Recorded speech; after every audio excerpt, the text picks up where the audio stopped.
Proprio a Trame, qui a Lamezia, io cantai a giugno questa ballata di Lea, ma ho avuto la fortuna di incontrare un'altra donna eccezionale, veramente ne ho incontrate varie, però la magistrato Alessandra Gerreti mi ha commosso, perché proprio nella sezione di apertura dedicata al coraggio delle donne, il primo giorno di Trame, alla fine lei ha voluto estrarre dalla sua tasca un foglio di carta e su questa foglio di carta c'era scritta una lettera indirizzata ad Angela.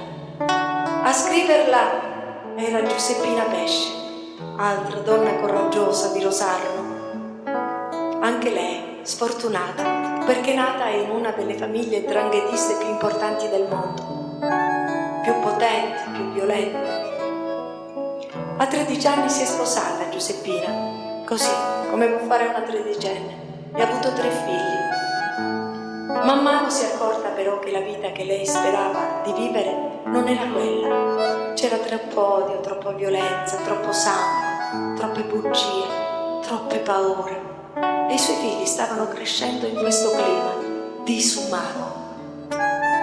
Giuseppina ha chiesto aiuto allo Stato, sta collaborando, ma i suoi figli non li può tenere con sé. Sono rimasti a Rosarno, con i nonni, con la famiglia. Lei non li può vedere né sentire. E così ha pensato di scrivere questa lettera, di darla alla magistrato, perché i figli sapessero che lei sta lottando per costruire un futuro migliore, una Calabria migliore, perché ha un sogno, quello di portarli ancora in riva al mare, per costruire con loro dei castelli di sabbia.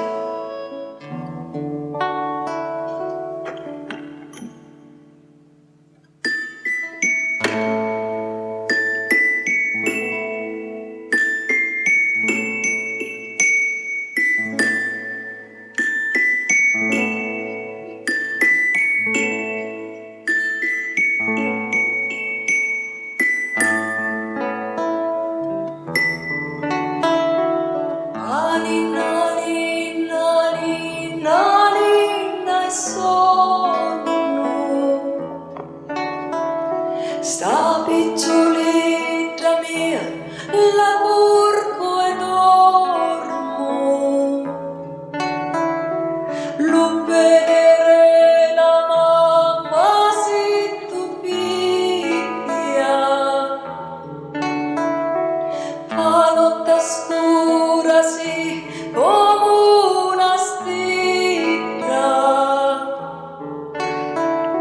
giorno per giorno quattro mura e io penso a Dio e non dai che ho paura.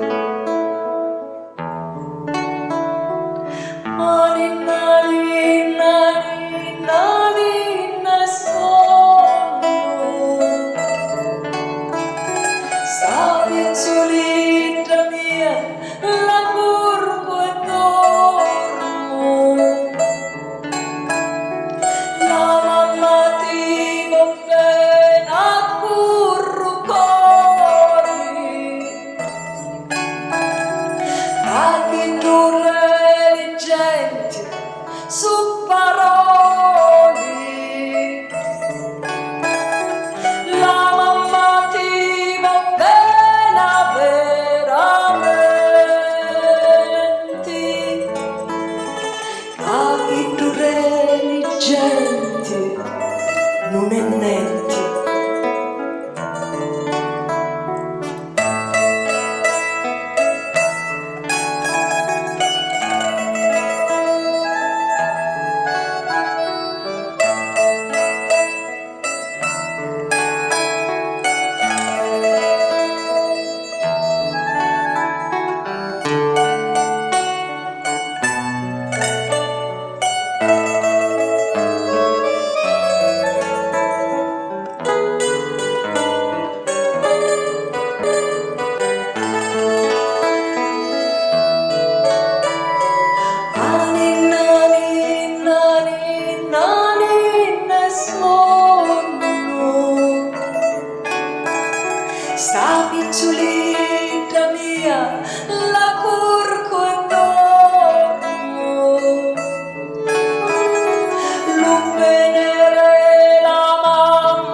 vita curra, pace e una coscienza.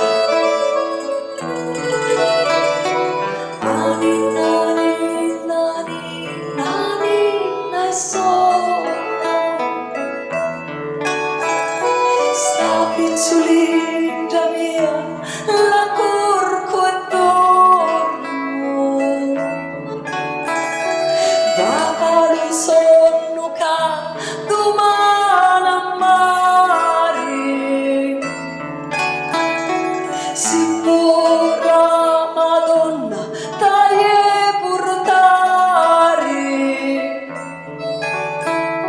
portare sopra luna in capo al mondo. Assieme a te non mi confondo. Perché ogni madre, per i propri figli, capace di fare delle cose straordinarie, di stravolgere il mondo, di portarli sulla luna. E così anche Giuseppina, come tutte le madri, ama i suoi figli e farà cose straordinarie.